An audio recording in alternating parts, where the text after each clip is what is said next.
रिलायंस जियो ने कैसे पूरे भारत में लाया इंटरनेट रिवॉल्यूशन, यह तो हम सभी लोग जानते हैं। लेकिन अब 5G सर्विस में जियो का प्लान 700 क्या है और कैसे स्टैंड अलोन 5G आर्किटेक्चर और कुछ यूनिक स्ट्रेटेजीज की मदद से जियो एक बार फिर से फोड़ने वाला है, सब कुछ जानेंगे इसी वीडियो के अंदर।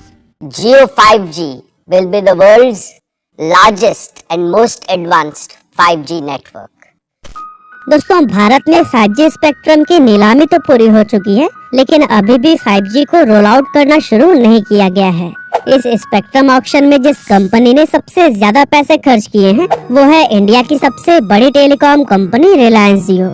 असल में जियो ने बाकी 3 पार्टिसिपेंट यानी कि एयरटेल, वीआई और अडानी के मुकाबले में सबसे ज्यादा स्पेक्ट्रम खरीदा है। वहीं इस मामले में एयरटेल दूसरे और वीआई तीसरे नंबर पर रहे।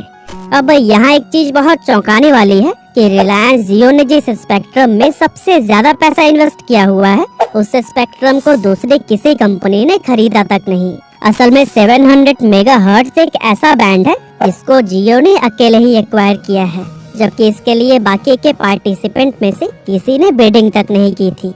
हालांकि अब ऐसा भी नहीं है कि जियो ने सिर्फ 700 मेगाहर्ट्ज को ही खरीदा है, बल्कि इसके साथ ही उसने 800, 1800 और 3300 मेगाहर्ट्ज को भी एक्वायर किया है। और इस पूरे ऑक्शन में कंपनी ने सबसे ज्यादा करीब 88,000 करोड़ रुपए खर्च किए हैं।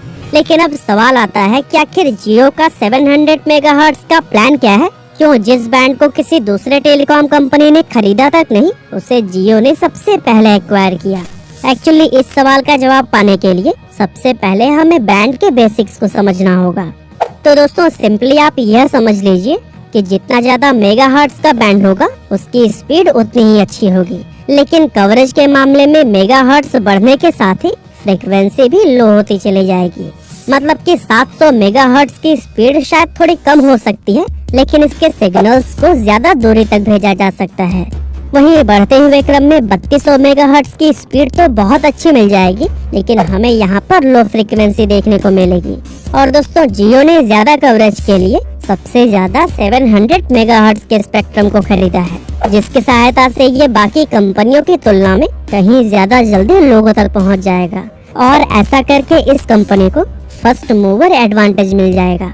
दरअसल 700 मेगाहर्ट्ज एक टावर से दूसरे टावर तक लगभग 7 से 10 किलोमीटर तक एक्सटेंड होता है। यानी कि इस बैंड को यूज करते हुए बहुत पास टावर लगाने की जरूरत नहीं है, जिससे कि रिलायंस जियो को काफी फायदा होगा, क्योंकि वो कम से कम टावर की मदद से काफी बड़े एरिया तक अपनी 5G सर्विस प्रोवाइड कर पाएगा।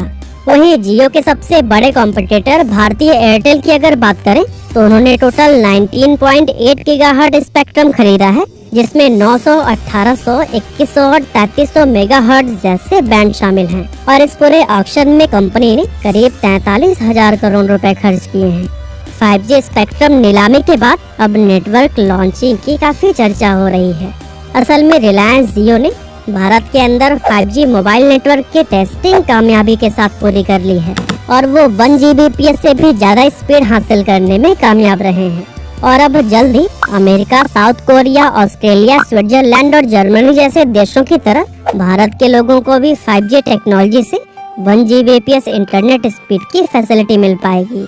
इसके अलावा सबसे अच्छी बात यह है कि जियो ने 5G के लिए भी इंडिया में अपने 4G नेटवर्क के जैसे सस्ती सर्विस देने का वादा किया है।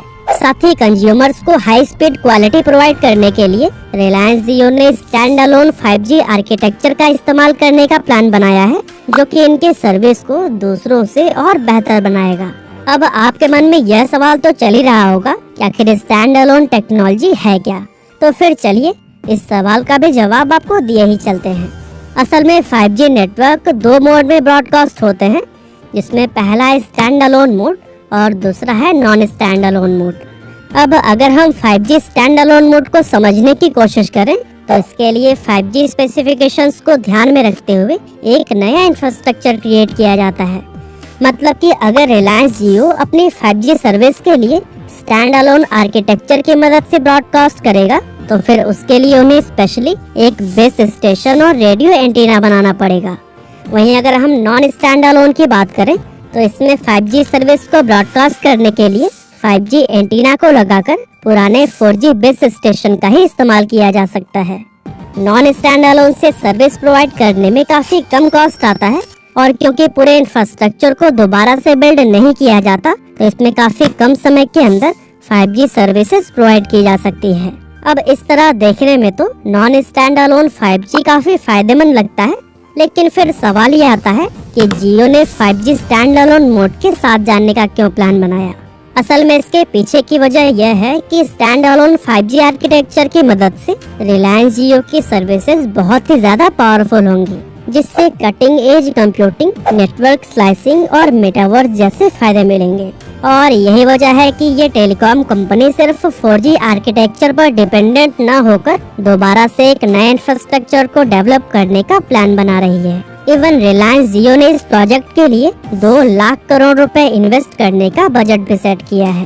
हालांकि इस समय पूरी दुनिया में बहुत सारी कंपनीज ऐसी हैं जो फिलहाल non stand alone 5G architecture का ही इस्तेमाल कर रही हैं और 4G बेस स्टेशन पर 5G रेडियो सिग्नल्स को डिलीवर कर रही हैं। ऐसे में जियो अगर चाहता तो वो भी सिर्फ नॉन स्टैंड अलोन आर्किटेक्चर के साथ जाने को चुन सकता था, लेकिन फिर उसमें कंज्यूमर्स को रियल 5G वाली क्वालिटी या स्पीड नहीं मिल पाती, और यही सोचकर जियो ने ज्यादातर स्टैंड अलोन 5G आर्किटेक्चर के साथ जाने को चुना है।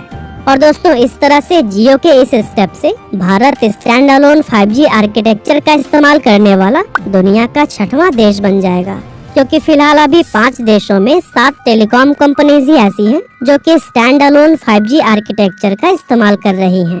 जैसे कि अमेरिका में T-Mobile इस टेक्नोलॉजी का इस्तेमाल कर रही है, चीन में चाइना मोबाइल, चाइना टेलीकॉम और चीन यूनिकॉम इस आर्किटेक्चर का इस्तेमाल कर रहे हैं। इसके अलावा सऊदी अरब, हांगकांग, साउथ अफ्रीका और कोलंबिया में भी कुछ टेलीकॉम कंपनियां स्टैंड अलोन 5G आर्किटेक्चर का यूज शुरू कर चुकी हैं। दोस्तों, जियो अपनी 5G टेक्नोलॉजी को पूरी तरह से स्वदेशी बनाने के प्लान पर काम कर रहा है, जिसके लिए उन्होंने indigenous 5G radio access network तैयार किया है, जो कि अल्ट्रा हाई स्पीड आउटपुट देने के लिए परफेक्ट तरीके से काम करता है। और इस प्रोडक्ट की अमेरिका में टेस्टिंग भी की गई है, जिसमें कि वो पूरी तरह से सक्सेसफुल साबित हुआ है। यानी कि कुल मिला जुला कर अगर देखा जाए तो 5G नेटवर्क लॉन्च करने की तैयारी जोरों शोरों से चल रही है, जहां हर कंपनी अपनी सर्विस जल्द से जल्द कस्टमर्स तक पहुंचाने की कोशिश में है। हालांकि फिलहाल इंडिया में बहुत कम लोग ऐसे हैं जिनके पास 5G को सपोर्ट करने वाला स्मार्टफोन है। ऐसे में 5G नेटवर्क इस्तेमाल करने वाले लोगों की संख्या फिलहाल कुछ समय तक कम ही रहने वाली है, जिसका सीधा मतलब यह है कि कंपनियों को एक बड़ा 5G कंज्यूमर बेस तैयार करने के लिए कुछ सालों का समय लग सकता है। लेकिन रिलायंस जियो ने इस प्रॉब्लम का हल निकालने पर भी काम शुरू कर दिया है, जहां वो गूगल के साथ मिलकर एक बेहद सस्ता और अफोर्डेबल 5G स्मार्टफोन तैयार कर रहे हैं। अब क्योंकि इंडिया में मिडिल और लोअर मिडिल क्लास लोगों की संख्या सबसे ज्यादा है और उन्हें हमेशा एक अफोर्डेबल सोल्यूशन की तलाश रहती है, ऐसे में जियो का ये अफोर्डेबल 5G स्मार्टफोन लॉन्च करने का प्लान वाकई में सक्सेसफुल हो सकता है। और अगर जियो ने जैसा प्लान किया है सब कुछ ठीक वैसा ही हुआ, तो फिर नो डाउट 4G की तरह ही 5G में भी हम जियो को ही डोमिनेट करते हुए देखने वाले हैं। बाकी आज की हमारी इस वीडियो